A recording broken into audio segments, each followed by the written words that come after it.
Nusum Slamat. Thank you. Welcome to Juneau Afternoon, broadcasting live from the homelands of the Aquan on community-supported KTOO. I'm your host, Boston Christopher. You can also join us on our live stream on YouTube at ktoo.org/JPMLive or on KTOO's Instagram and Facebook pages. Conversations ahead for this Wednesday, October 1st. The Juneau Symphony kicks off its season with their new music director this weekend. We meet Brad Hogarth and talk about this weekend's program, Courage and Connection. It's October, and nothing says boo better than a production of Dracula. It's Juneau Ghost Light Theatre with some spooky fun. We chat with the cast about this comedic take on a classic that's opening this weekend. First Friday rolls on this October. We have some updates from the Juneau Douglas City Museum. And Garden Talk this week gets us prepared for the cold. It's Juneau Afternoon on KTOO, made possible with your support. Donate and become a member at ktoo.org.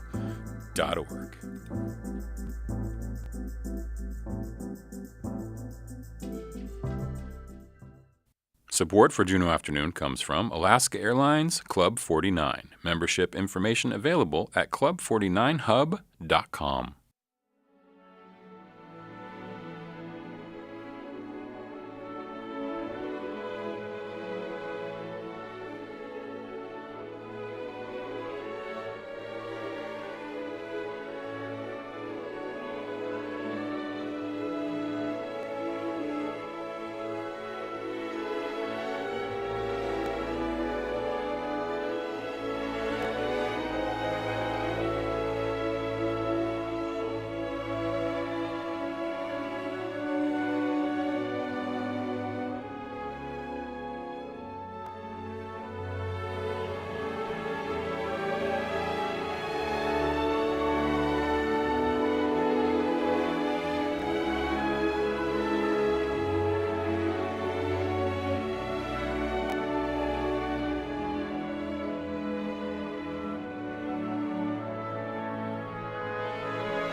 You are listening to community-supported Juneau Afternoon on KTOO at 104.3 Juneau, 91.7 Juneau Auk Bay, and online at ktoo.org. I'm your host, Boston Christopher. That right there is a little Rachmaninoff Symphony No. 2. The Juneau Symphony kicks off its season this weekend with new music director Brad Hogarth, who secured the job after a season-long search last year from the symphony. This weekend, the program is called Courage and Connection and features that Rachmaninoff Symphony No. 2, plus additional music by Dvorak and others. The others we'll hear in just a second. We'll have Brad explain what that's all about. I am joined now in the studio by music director Brad Hogarth and executive director Charlotte Truitt. Gunnath Brad, welcome. Congratulations on securing the victory. Thank you so much. It is an honor to be here. Excellent. We'll find out a little bit more about you two here in just a second. And Charlotte, welcome back. Thank you. So let me start with you, Charlotte. Okay. Why did Brad get the job? Well, we had 4 amazing candidates, and they all did wonderful work with the orchestra, and the musicians and the board made the final selection in a vote. And so that was the choice of the musicians and board with the input from the audience, gave feedback as well. So it was a unanimous decision, very clear decision, and we're happy to be moving into this new season. Did the musicians offer feedback too in terms of how they worked with Yes. the conductor and stuff? Yeah. Yes. So there was musician surveys, audience surveys, and a full packet of material that was provided to all of the voting members of the body, and they arrived at their final decision, and here we are. Okay, great. Yes. So, Brad, I know we had you on the show, I think it was a long time ago. But remind us again about you, where you're from, why, let's start with that. Where are you from, and what other, because I know a lot of the music directors have jobs at other places, and so what are those for you? Yeah, absolutely. So I'm based in the San Francisco Bay Area. I'm a professor of conducting at San Francisco State University, but I also hold other positions. I conduct at the Conservatory of Music in San Francisco. I conduct a bit with the Monterey Symphony. I also conduct an organization called the Art House Collective. We do large scale ballets in very unique spaces, I'll say. And then, as a musician, I work all over the place. So it could be with, San Francisco Ballet or Symphony, or it could be, in any other city or state. But most of my work is in San Francisco, but I'm so excited to be spending more time in Southeast Alaska. Absolutely, yeah. And what instruments do you play as a musician? So I play trumpet. That's my main instrument when I'm not conducting. So, Okay, yeah. great. And what got you into conducting? That's a great question. So I actually started conducting because I've always loved teaching. So even like when I was in high school, I was teaching private trumpet lessons to beginning trumpet students, and then that turned into sort of teaching group classes. And as a musician, if you're teaching a big class, you generally have to conduct.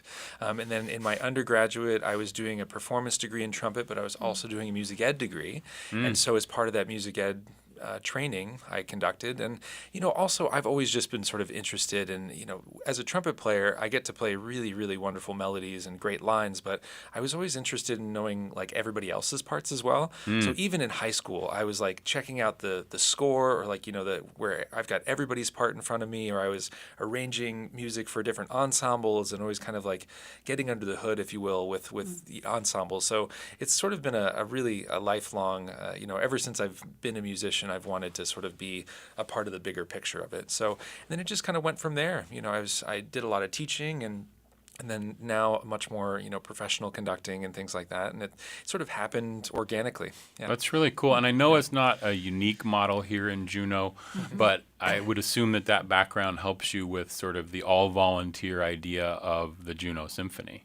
Yeah, absolutely. I work a lot with, every like age range and every setup of an organization, from absolute beginners to total like 100% professional musicians. So I'm comfortable in just about every scenario. So, Yeah, and I'm not saying, I want to make sure Yeah. I'm clear on this. Just because it's all volunteer doesn't mean that it's not professional level, Yeah, right? absolutely. Like that's just the difference of like if people aren't doing it full time necessarily is how it works. So when they come in, maybe it's just an interesting model, right? So that's kind of cool.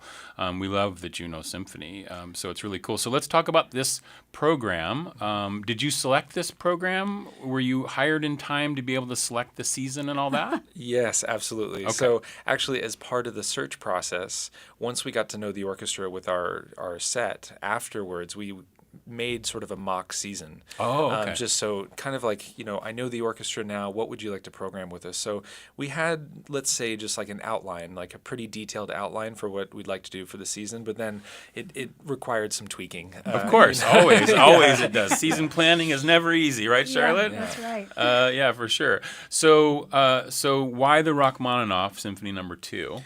So Rachmaninoff's Second Symphony is sort of a beacon in the repertoire. It's known to be like the most lush, beautiful, romantic, lose yourself in the sound, just like the We were hearing that piece, yeah. the clip that you played, I mean, it's just absolute peak romantic. His emotions were just on full display, and there's just nothing more beautiful than that third movement. So I knew that this first set together, I wanted to really feature the orchestra. So in every way. So the Rachmaninoff both features some solos, but it's a lot of like really big ensemble playing together, and you really get a feel for what the full orchestra can do with all of the members playing, and just all the lush texture and beautiful combinations of instruments and things like that. So I really wanted to focus on like the orchestra being on display in that way. Absolutely. And just so we know, this is Juneau Afternoon. We're talking with the Juneau Symphony about Courage and Connection, which is this weekend. Charlotte, just before we talk about the Dvorak and the other piece,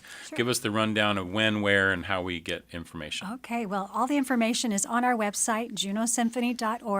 We have 2 concerts. One is Saturday night at Juneau Douglas High School Auditorium. The concert starts at 7:30, but Brad will be doing a pre-concert conversation at 6:30 if you want to come and hear a little bit more about the program. And then we do it again on Sunday, and Sunday's pre-concert talk is at 2, and the concert is at 3. Okay, great. And so a couple of the other pieces in the repertoire, as it were, is there's a Dvorak that you're going to be doing. Tell us a little bit about what you chose there. Yeah, so again, I wanted to sort of like feature the orchestra in a big way. And also, this first concert is about, community, the courage and connection sort of being the title here. But I've always been struck when I come to Southeast Alaska, just like how warm and embracing the community is. And I wanted to sort of start with some pieces that embodied that. So this first one we're going to play is Dvorak's Carnival Overture. And it was actually originally conceived as a triptych. There's 3 overtures, and they were originally called Nature, Life, and Love, but he later changed the title. So the Life one that he wrote is this Carnival one. So I thought, what better way to start the season than with a party? So we've got just like a big symphonic party with some lovely solos from English horn and violin, some really sweet moments in the middle, but just a big party. So awesome. Yeah, it's a really great way to get the season started. Just tons of energy right up front, thrilling, finale to it. It's about a 9-minute overture, and just a really nice way to get started. That sounds like it. So it's going to be emotional, a party, and then we've got this third piece that we're going to play a little bit from here. Tell me a little bit about this Valerie Coleman piece. Yeah, so Valerie Coleman is a wonderful living composer. She's quite prolific, and she's a flute player in addition to being a composer. And actually, her group, Amani Winds, was in Juneau, I believe, either last year or the year before. Yeah. And so this is a piece. The version of the piece you're going to hear is actually for that quintet that she started. And so the piece is called Umoja, which is an anthem of unity, and Umoja is the Swahili word for unity. Okay. And so this piece has come through a lot of iterations. It actually, I believe, started as just a piece for women's chorus. It kind of takes into account a lot of the traditional call and response from a lot of different musical traditions. And then she wrote it for woodwind quintet. And I think this version that we're going to hear is perfect. It's a little bit shorter. It gets right to it. It's immediately bright, exciting, embracing. And so again, I wanted to sort of bring something that brought the community together. So this is about unity. This is about courage. This is about all these things. That's so great. It's courage and connection. We're going to listen to this as we go out today. Brad Hogarth, congratulations again. Welcome to Juneau. Thank you Hopefully so much. you get to spend some additional time here in addition to the time you're here to work with the symphony. That's great. And Charlotte, it's this weekend. It's so Saturday at 7 p.m. That's the 4th, right? 7:30. 7:30 and 6:30 for a pre-talk with Brad. That's right. And then Sunday at 3. With the pre-talk at 2. 2. Okay. And of course, you can find all the details at juneausymphony.org. It's Courage and Connection. This is Valerie Coleman with the Umaji piece. You're listening to Juneau Afternoon on KTO. Gunatish for being here. I really appreciate it. Thank you so much.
You're listening to KTOO's Tlingit Word of the Week. This week's word comes from Kehinach John Martin. And the word this week is ch'ak. Chalk. That means eagle. And here's a sentence. The eagle is flying there. Let's hear it again. Eagle. Ganesh Chish Juneau Lance Twitchell, Goldbelt Heritage Foundation, and the University of Alaska Southeast for this audio. Kehinuk John Martin was Dukdane Tan and a child of a Kagwantan man. He is from the Hunakawu, the people of Huna, and was a contributing elder and speaker at many language immersion gatherings in Glacier Bay, Yakutat, and Juneau. He attended boarding school in Skagway, and attended Gonzaga University. Tune in next week for another Tlingit Word of the Week from KTOO. Support for Juneau Afternoon comes from Heritage Coffee Roasting Company, providing Juneau with locally roasted coffee for over 40 years, with cafes and drive-through locations throughout Juneau. More at heritagecoffee.com.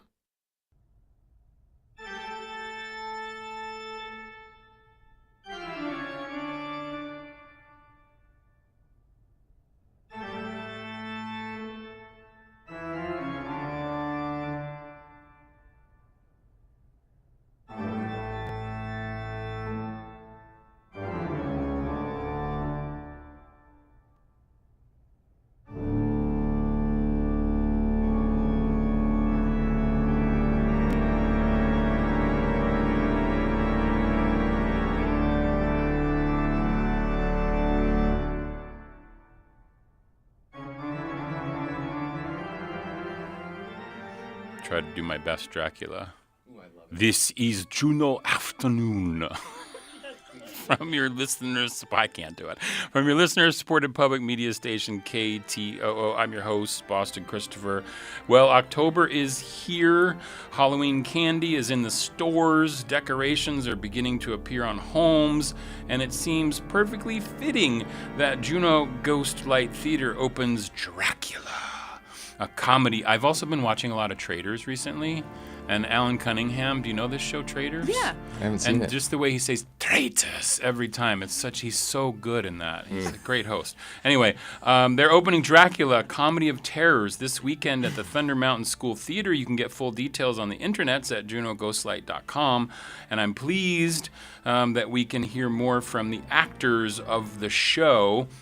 Let's see who we have in the studio here today. I'm going to start over here. I have Hedy Laverne, Gwyneth Chish, Wasiti. How are you, Hedy? I'm doing well, thank you. Excellent. And then I have Val Kissel, Gwyneth Chish. Hello, hello. Hi, welcome. And then I have Travis Clark Morris, who is playing the title character. Hello, thank you for having me.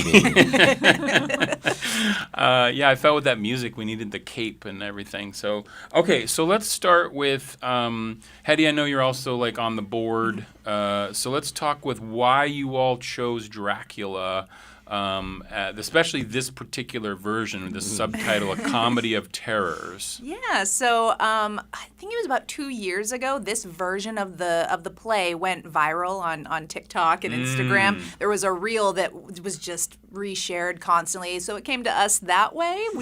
We saw this. We're like, this is our sense of humor. So it's very Mel Brooks. It's very just heightened, silly, but it is still the story that we all know. It does stay true to the story, which is one of the fun parts about it. Okay, and who are you playing? I'm playing. So this show, almost everyone plays more than one character. Oh, so okay. I play Dr. Van Helsing. Okay. And I also play Mina, who is Dracula's first victim. Oh, Dracula's first victim. Sorry. And then Val, who do you play? Yes, I play a Transylvanian carriage driver, Lucy, the love interest of Dracula, One of them. and Oh. Kitty, the maid. The kitty the maid. Okay.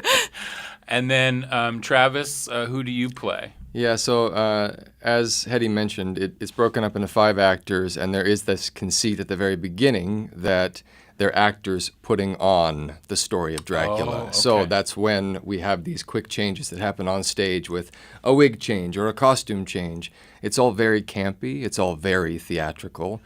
But I play actor 5 who stays in the Dracula role the entire play. I see. So that's kind of fun. Is it like is the conceit like it's Juneau Ghost Light Theatre? Is it like you all, and then you're stepping in, or are they other characters because like things happen during the show?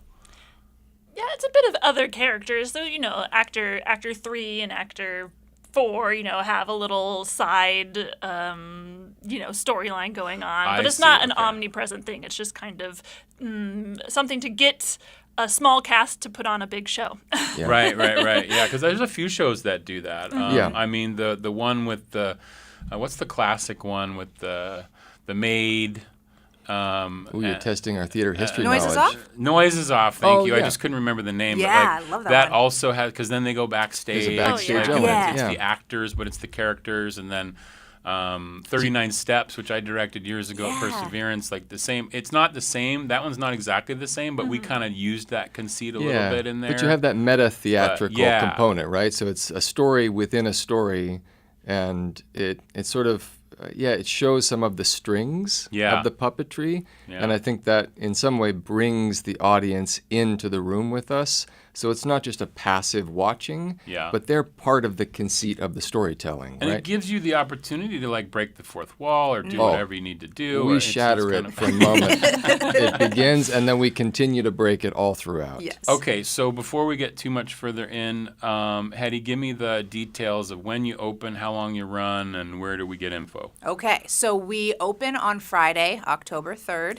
We are running 3 weekends, so Friday, Saturday, Sunday, October 3rd through October 19th. Okay.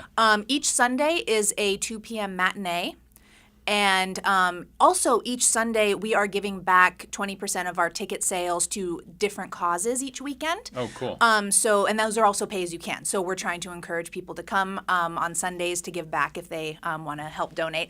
And then it is happening at Thunder Mountain Auditorium.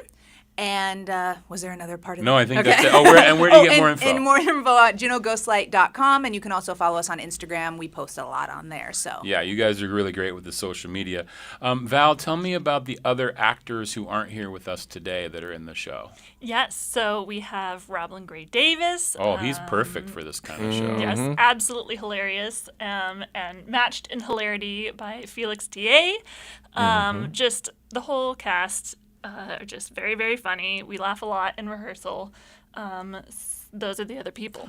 And then, Travis, give me your director. Who's directing this? Yes, Grace Lee is our fearless leader, and we also have Ellie Peisel Davis as our stage manager, and a wonderful cast. I think we have more or equal to the amount of people running backstage as we do on stage. Yeah. Because as you'll see, our set designers, lighting designers, everybody, costume designer put in a lot. It's a really big lift, so it takes a village to get this thing up on its feet. Yeah, because I guess with the fast changes, right? I mean, is it that kind of show? Like, is it high energy and all that kind of thing? Yes. Oh, yes. Are you all tired? We're Quite a tired, sweaty and it's a show, sweaty yeah. show. Yeah. You have to kind of refuse collapse all the way through. And speaking of the cape, this cape is fully wool, and it's about 40 pounds. What? So it's got a great drape, but if I hit someone with it, it almost knocks them out. Oh my gosh. I was just thinking, Hetty, just for your play committee, I don't know if it's even available yet, but this is also reminding me of that show, The Play That Goes Wrong, the new Yes, one. I don't know yes. when that's available, but It is available. I did see it last time I was in New York, and it's one that I would love to do. But Yeah. that set, you have to you get. have to be able to. It collapses mid-show. Oh my gosh. And then Act 2, it's up, and then the curtains open, and then right back down. So we'll figure that out someday, but we need a little bit more time. I got you. Support the arts. So tell me a little bit about the rehearsal process. How did you go about? Was there struggles in finding the campiness, or was that easy, or is there any hurdles that you had to overcome? I think with this team, everybody brings their own unique style of comedy, but I believe we're very, very fortunate. They cast a great group of people that has inherent knack in timing and their own kind of comedy, be it physical, be it timing, be it, like all kinds of different ways that we express and bring our own kind of funny. I suppose if Grace were in the room, she'd probably say wrangling the like wild cats. Yeah, this cast, the names, it sounds like a little bit of, yeah. There's a lot of clowning Craziness. that would go on, a lot of trying to build that complicité, that kind of ensemble. So I imagine trying to wrangle us was maybe one of the hurdles. But in terms of finding the funny and developing the camp, I think there was a whole smorgasbord to play from, and it was more about cutting the fat out and choosing what to use. I see. Okay, that sounds kind of cool. And you mentioned that there's a lot of designers and costume stuff. Do you want to mention, Hetty, who's like on the behind the scenes part of this doing work? It's a big group. Let's see. Sarah Wallace is our sound designer. Kainoa Thol is our lighting designer. And cool. Yeah, he actually did lighting design for the last show that we did. So and that was a smaller show. So this is a big one that he's tackling. Because he's like what? 15. 15. Yeah. Yeah. He's busy and he's always tired, but he's doing great. Yeah, he's rocking it. Yeah, he's doing wonderful. And our props and props were and set design were a group effort. Amanda Kraft and Gina Morris were working on that. And yeah, it's amazing. We have a huge and then group. Kate Berge doing costumes. Thank you. Costumes. So that's our set, costumes, Yep. props, Lights. sound. Did we get everybody? And then we've got an amazing backstage. crew, And yes. if I don't know if I can get all the names and last but names you so can quick. probably find it online. Well, Yes. yes. Val with the save there. Thanks for It'll that. all You be in the can find program. it I promise you online. that. Yeah, absolutely. It sounds like a blast. Have you guys been? It seems like you guys are having a lot of fun with this one. Absolutely. Yeah, it's, we open this Friday, so we're in it. And We're tired, Yeah. but we're excited. That's one of the things too, is that Juneau Ghost Light set this up so that we did have more rehearsal time, but it was spread out over a longer period of time. So about the same amount of time to work on it as a usual piece, but we had our weekends to be able to try and recoup because everyone's working a full-time job, Sure. and then this is our second job, and it's a bit high octane. So everybody's been able to bring their full selves, but we've also been running on very little sleep. Yeah, I mean that's the challenge with local projects, even whatever it is, theater, music, whatever it might be outside of your regular job that we all have to have, is how do you also then survive? And as we get older, it doesn't get easier. That's for sure. That's true. Yeah, but So, Travis, about playing Dracula, there have been so many people, famous people, and just different productions, and so much that goes into that character. yeah. What do you feel like the take in this particular scripting, and then how did you dig that out, or what kind of take are you having on it? Yeah, so the script, they give you a pretty specific image. It's essentially a pansexual rock star is the kind of image that they give for Okay. this Dracula. So he is attracted to everything that moves, and especially if it makes him feel better about himself. I feel like the narcissism is on high display. It's a bit of a peacock opportunity. Okay. But then I've been drawn, especially this year, I guess, to Bela Lugosi's Dracula, and that big and broad accent, and the way that he creates atmosphere with the timing, the physicality, the magic, and the way that in that film they did this, the atmosphere, the slowness of the gestures, the taking of the time, the focus of the energy in the eyes, and that connection with his victims. So playing with the kind of Mick Jagger, Prince, rock star version, and then also that big, broad gestural magic and the wonderful vocal dance of the Dracula. Right? Now, Val and Travis, you are a couple. And you're playing lovers in this as well as other characters that Val plays. But what I'm asking Val is, what's the home life like with him playing Dracula? Is he walking around doing the accent all the time? Insufferable. God. Yeah, well, it's probably insufferable both ways because I have 3 different accents, and then I also have a lot of ideas about things. I go, what if we just worked on this one moment, and what if you picked me up and I crawled down your back? What if you did this and came over here like that? So, The I separation see. of work life and theater, it doesn't Doesn't happen. exist. It doesn't They just exist. added a new bit last night that's really funny. Yeah. And they were like, "Where'd you come up?" And they were like, "Oh, we talked about doing it at home." We're Last like, night at "Great." midnight before, the other night before midnight before we went to bed. Yeah, you know, I got home from rehearsal. And I was like, She's "It's like, not "Oh, I got a bit I working." want to work on." I was Oh like, my It was God. great. I have And to they brush my surprised teeth. us with it. Brush my teeth. I've been biting people. I know. It's great. It's Dracula, a comedy of terrors. It opens this weekend at Thunder Mountain, the school theater there at Thunder Mountain. You can get full details at JuneauGhostlight.com. It runs for 3 weeks, 3 weekends, and Sundays are pay as you can, but also a really cool thing where you're going to donate that money to various different charities and Yes. such. That's awesome. Hetty Laverne, Val Kissel, and Travis Clark Morris, thank you so much, Gunachish, for coming in and telling us a little about it. And I think it's going to be a lot of fun. Sounds like it's a lot of fun. Everyone go see it. Gonna cheese. Thank you so much. Excellent. You're listening to Juneau Afternoon on KTOO. Here's Mike Lane with this On the Day segment. You can listen to Mike every morning on KTOO's Morning Edition from about 5:30 to 9 in the morning. From the KTOO Newsroom, I'm Mike Lane. Today is Wednesday, October 1st. On this day in 1965, Dr. Walter Soboleff was the first guest lecturer at the Juneau Douglas High School's new class in Alaska Native Arts and Crafts. The class was the first of its kind in Alaska Public Schools and was instructed by Peter Bibb in the Industrial Arts Department. Dr. Soboleff gave a background of the importance of arts and crafts in Tlingit culture, stressed the importance of people knowing their culture and the beautiful heritage given them, and gave suggestions for further study. That's a look back at this day in 1965.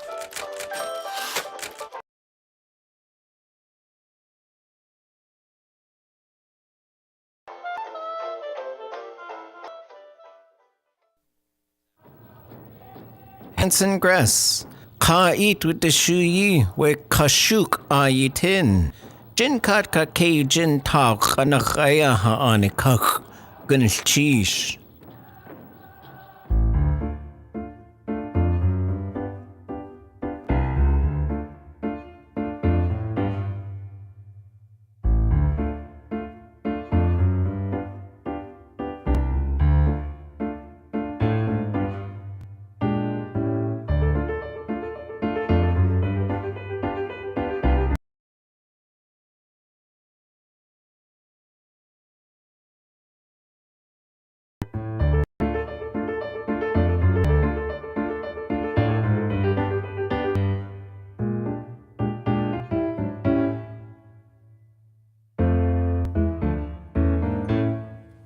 You're listening to Juneau Afternoon from Studio 2K at KTOO, dedicated to Carolyn Hobbs Peterson. I'm your host, Boston Christopher.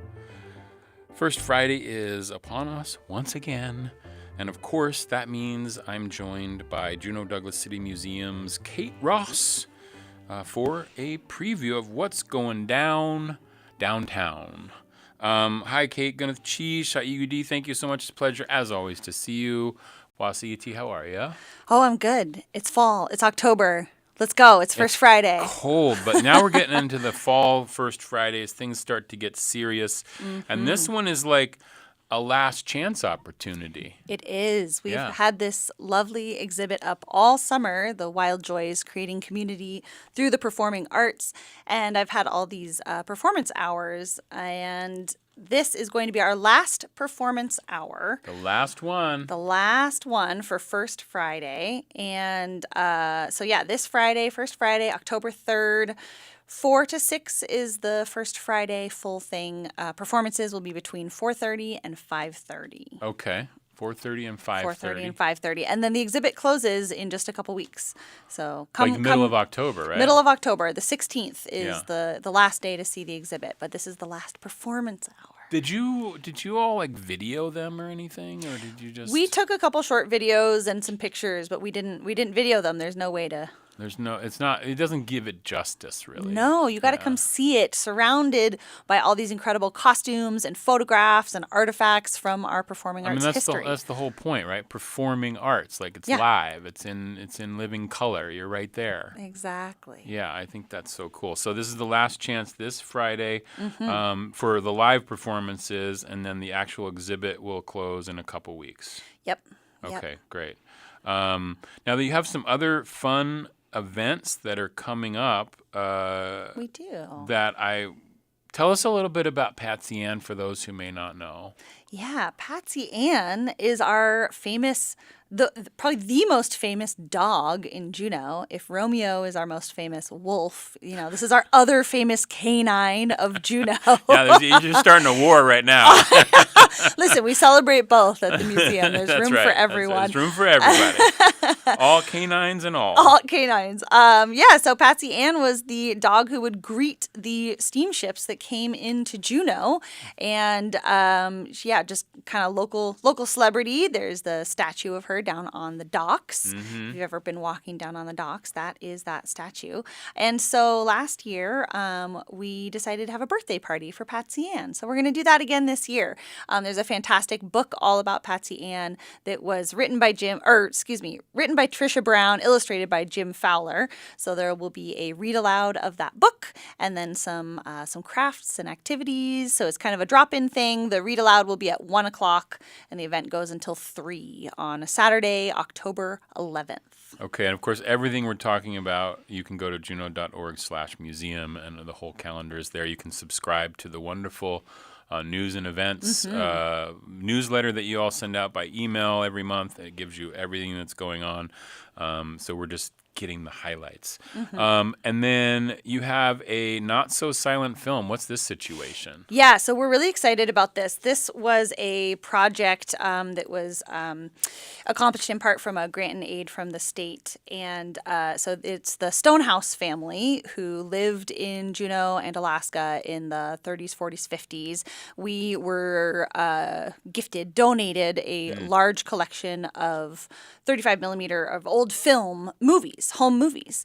And we got this grant to digitize them. Oh. And so there's this whole series of really, really cool old home movies from all kinds of little slices of life from Juneau back then. I love that. Yeah, it's really cool. And so what we have done is taken kind of a best of the best of those from different seasons, different events, different places around town, and compiled them into one 30-minute long video. And as people may be aware of, or if you've gone before, the Goldtown Nickelodeon does a not-so-silent film series where they have local musicians come in and play live music to go along to old movies that were, before the talkies, right? What a perfect marriage. Yeah, so we have these silent home movies, and we will have the duo, they're calling themselves the Dark Ages this time. It's Bob Banghart and Dave Hunsaker. Oh my gosh. Will be playing live music to accompany these. And then we're also really excited. We will have Pat Race is putting together a selection of some shorts from previous Jump film festivals that are also kind of centered around home movies and Alaska. Yeah. And so we'll be presenting those first, and then the not so silent Stonehouse family. Yeah, I wonder. movies. The Jump Festival's been on my brain recently, right? Like it needs to come around again soon. Yeah, they've brought it back kind of slowly over the last couple years. Yeah. I know their next one is going to be in the spring. I think Pat will probably talk a little bit more. Yeah, we'll get him on the show to about talk how that. to do that. Yeah, Yeah. so we're excited to have these movies from Jump because we have Alaska Day is that weekend. That's kind of why we chose this date. And it's also Home Movie Day I can't remember if it's the 17th or the 18th, but we have both of those things, so it's kind of the perfect time. We're celebrating Alaska Day and Home Movie Day at the same time. There's a day for everything, isn't there? There's a day for everything. There's a day for everything. I love it. And I love the little image that you have here is from the Derby races, right? Which is kind of cool. Yeah, so the films are really cool. There's Yeah. all kinds of different stuff. There's stuff from you can see some films from the Glacier, which was, back then Much a bigger. lot closer and Yeah. bigger. There's wildlife, and there's some things like the 4th of July parades. So there's some really, really fun footage from the 4th of July, from the Soapbox Derby, all kinds of fun stuff. That's so cool. And that's on Thursday, October 16th at 7 p.m. And that is at the Goldtown. It's at the Goldtown, and it's free. And it's free because most of the stuff the museum does is free. Are we on to free admission now? We're on to free admission. Yay. It is So winter hours. It's winter hours. And remind us what the winter hours are. Winter hours are Tuesday through Saturday, 10 to 4. Okay. And you're going to be closed a couple days this month, Friday, October 17th and Saturday, October 18th for Alaska Day. For Alaska Day, yes. Okay, great. Yeah. And you're not usually open on Mondays anyway for Indigenous Peoples Day. You'll be Correct. also not around, but you're not open that day because you're only open Tuesday through Saturday. Yeah. So that's great. And then last month you were here. You teased everyone with the idea of what was going to be for the 12 by 12 community art exhibition. I'm curious, did anybody reach out to you and take a guess? Oh, I had one guess from one friend, and it was unfortunately not correct. So no one won my super secret surprise. Oh man, that's so bad. That's too bad. But you do now. You can officially announce it. So tell us a little bit about the title, what people need to do, when they need to start thinking about this. Yeah, so we're really excited. This year's 12 by 12, which is the annual community art exhibit. It'll be in March and April. And this year, the theme is monochrome in color. Monochrome in color. Okay. Yes. And so taking the idea of doing pieces that are monochrome, but we want to make sure everyone knows that does not just mean black and white or black and gray scale, but you choose a color, any hue, and within that, you use all the different variations of that color. So your piece as a whole, say it's red, but within that you could have dark burgundies all the way through fuchsia and pinks and all that, just kind of all the variations on red. So choose whatever color you want. You could do grayscale, certainly, if that's what you'd like to do, if you're someone that likes to work in more of a black and white medium. But the idea is choose a color, any color, but your whole piece should be monochrome. That is cool. Yeah, because I love that idea that people can pick one color and then kind of, and the image you have is different images, but they're in the same sort of color palette. And then like one's a cat, but then if you see wheat or if you see some other things, and it really, it can bring out like different aspects of the art. And I guess that would be, I'm not an artist, but like that to me would be like, that's where the subtlety is. That's where the art form is like, what are the images and what is this one color telling us about these images? Right. Yeah. So it can be a lot of fun. I always think of, if you put a constraint on something, some kind of a structure or boundary around something, it can sometimes really free you up to be incredibly creative with what you explore within that boundary. Yeah. Freedom within the structure. That is a wonderful phrase. Yeah, Absolutely. so that's not due until mid-February. So people have a few months, and this is a great time to start thinking about it as we head into these darker, cooler months, and people kind of turn inwards, getting a little more, hibernate-y, right? Hibernating, stay-at-home-y. Yeah, and we keep saying 12 by 12 by 12 because people can do a 3D version. Yes, you right? can absolutely do 3D. We've had a number of different ways people have done things 3D. Some have been completely 3D, and we've set them on a podium, and some things are 3D coming out from the wall, so it might be within a frame but have 3D elements. So as long as it is within that cube of 12 by 12 by 12, then we'll take it. But you could just do 12 by 12. You can do something fun. You can do 2D. You can do 2D. It's fine. You can do 2D's good. 2D. Yeah. But if you want to do by 12. Yeah, Bo Anderson. Yeah. Okay, so that's great. All right. And then just before we go, I just wanted to mention that you have, I don't know if you mentioned it at the top there, but for this live performance on this weekend, did you want to highlight some of the groups that are going to be there? I absolutely do. Yeah, we have a couple really, really incredible performers to celebrate the end of our summer exhibit, but also to celebrate that October, so starting today with the 1st, is Filipino American Heritage Month. Right. And so we are going to actually open up with some bagpipers, which is going to be very fun. But then we have a couple of different groups of Filipino dancers. So there's a kids group, there's an adult group, so there will be multiple different dances happening. And we're really, really excited to be working with these Filipino dance groups from Philcom. We're extremely happy and excited to host them, to celebrate the exhibit, the museum, Filipino American Heritage Month. So we're excited about that. And then we are also going to have a little performance from Colette Costa and Shona Strausser and maybe a couple other surprise musicians. Awesome. You'll have to come to the museum to find out. And that's first Friday at the City Museum from 4 to 6. The live performances will be from 4:30 to 5:30. Of course, everything that we talked about is available at juneau.org/museum. Kate Ross, Gwyneth Cheech, did we get everything? Are we good? I think we got everything. Okay. We got more for November, so I'll see you in a month. We'll see you in a month. And Gwyneth Cheech for being here. Really appreciate it. Up next will be Garden Talk, but first, a savory moment. Step in to the savory moment.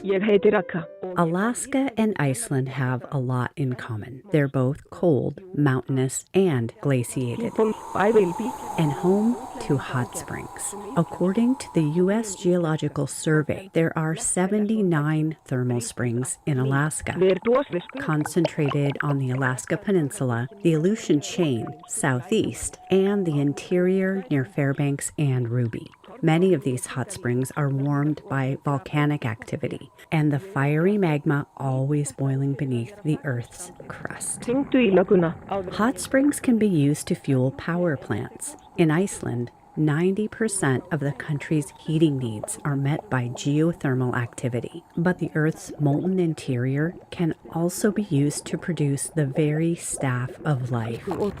Bread. Icelandic hverabrauð is a moist, sweet, slow-baked rye bread cooked in a wooden cask, or now more commonly, a bucket with a lid, buried near a thermal spring.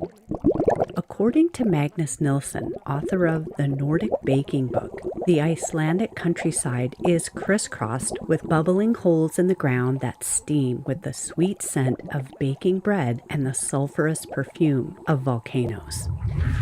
If you don't have access to the Earth's magmatic heat, you can bake hverabrauð in the oven. Low and slow is key. 12 hours at about 200 degrees in a tightly covered pot. Serve with smoked fish or meat or pickled herring. If you have leftovers, turn them into a soup called brauðsúpa.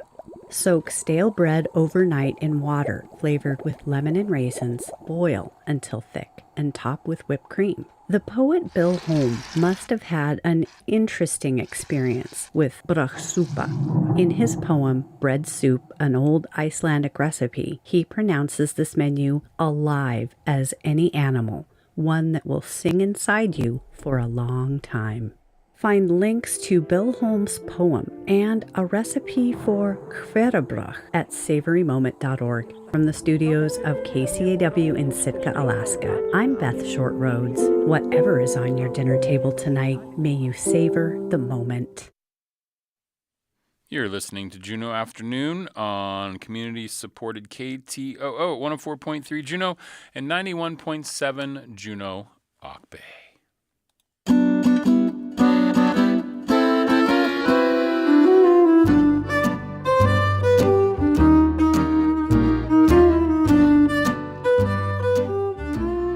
And welcome to Garden Talk. I'm Boston Christopher, and I am here with UAF Cooperative Extension Agent Darren Snyder with today's topic, preparing for the coming cold. Gwyneth Cheech, Ha'igudi, thank you so much, Darren, for coming in. It's a pleasure to see you. Wasiti, how are you today? I'm good. Gwyneth Cheech for having me. Appreciate It's getting colder out there. Like, Yeah. It was cold in the studio today. Like, I definitely feel the temperatures dropping. Yeah. It's a hint. When we have, I don't know if you got any of those beautiful northern lights that were out last night.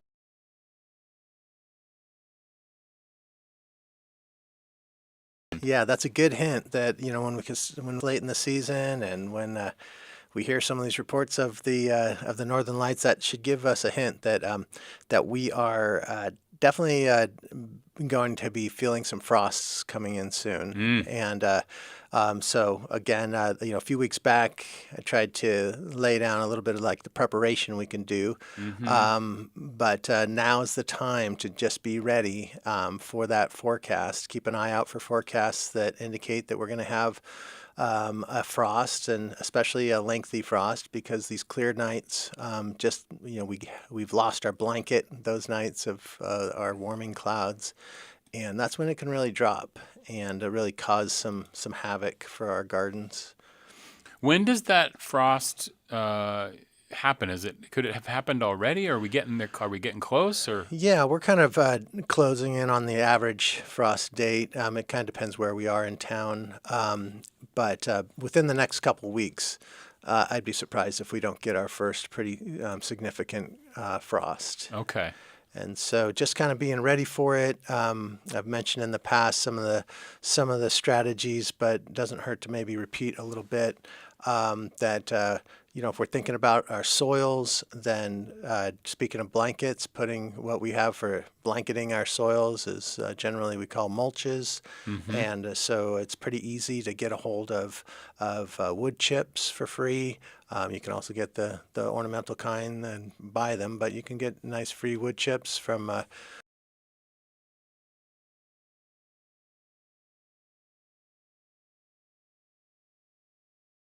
up and just cover your soils with those, maybe freezing.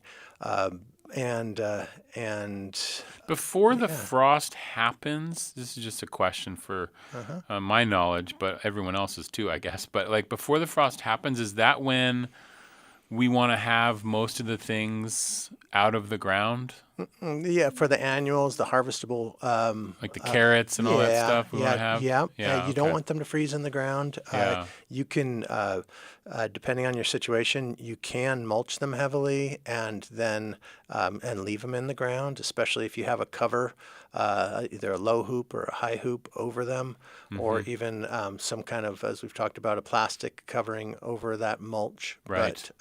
But the plastic itself, if it's just plastic, it's not going to keep the cold temperatures from freezing deep and then in the ground. and start. Yeah. And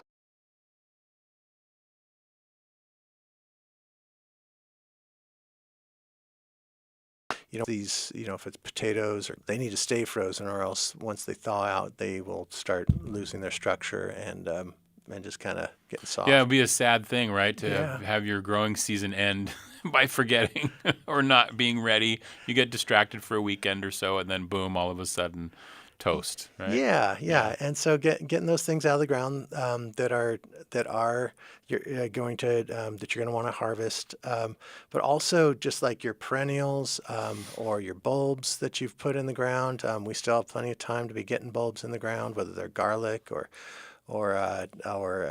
any of the any other ornamental bulbs as well.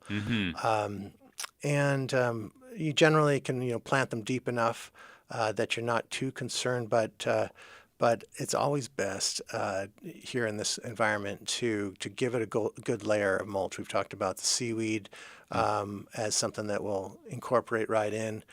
If you are using mulch like suggested with the chips, then just expect that you're in the springtime you're going to be taking those off because you don't want them generally to be part of your growing environment unless you've planned for that, because there can be issues by having too much, especially like a bark type high carbon mulch on it.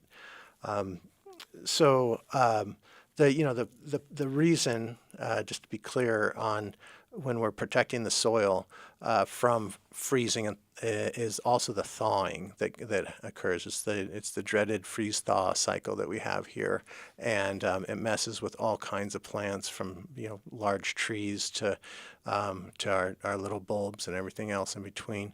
But you'll see sometimes the effect of it when you're walking around in nature and you see those crystals coming up, and it's called extruded ice. But that just shows just like multiple freezing events, that kind of the layers of freezing that occur, and just like those ice crystals will force their way up out of the ground, they'll do the same thing with the roots, with the bulbs, and they'll just extrude. They'll just force it right out of the ground, and then expose it to thawing out. And just like with those root crops we were talking about, bulbs don't want to be frozen and unfrozen and frozen and unfrozen. They'll just end up breaking all those cells and rotting away.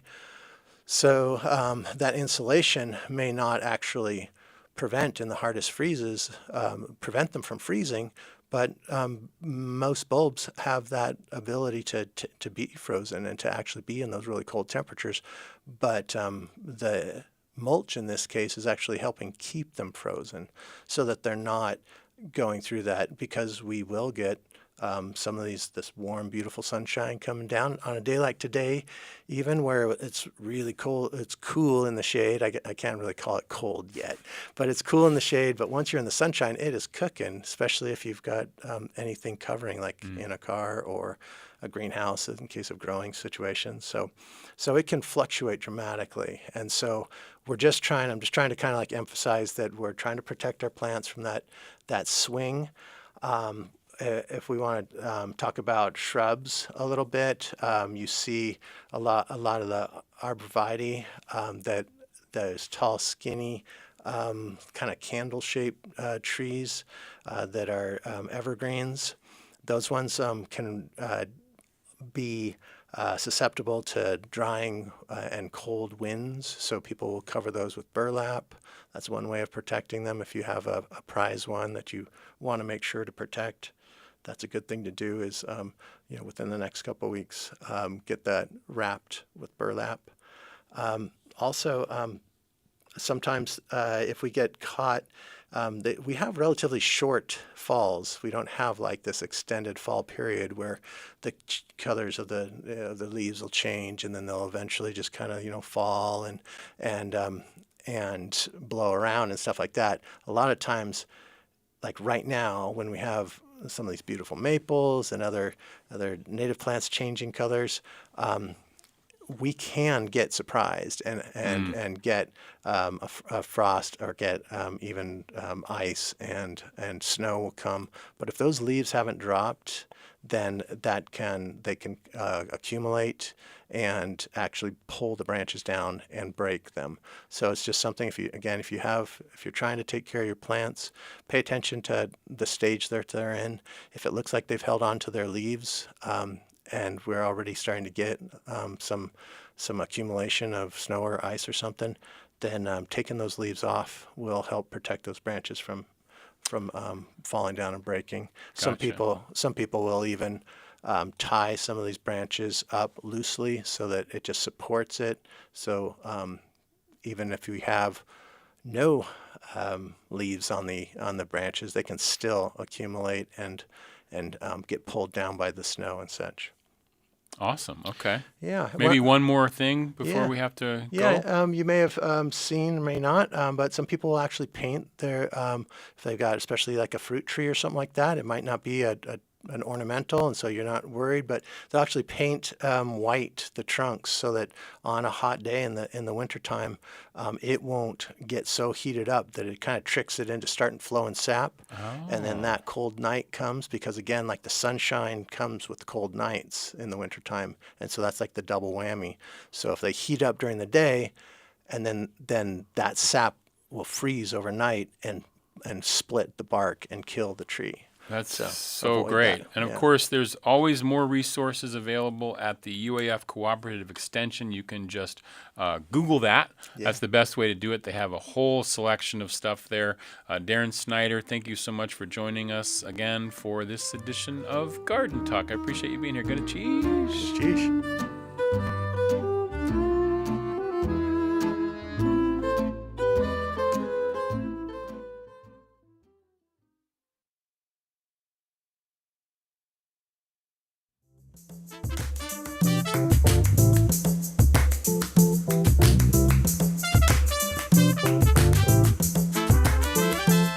That will do it for today's Juneau Afternoon. Local stories, local events, local connection, made possible by you via your donation and membership at ktoo.org. Gonna cheese. I'm Boston Christopher, producer and host of the program, with help today from Aaron Tripp. And support comes from viewers like you, listeners like you, and Alaska Airlines Club 49, Hanson Grass, and Heritage Coffee Roasting Company. Have a wonderful Juneau Wednesday.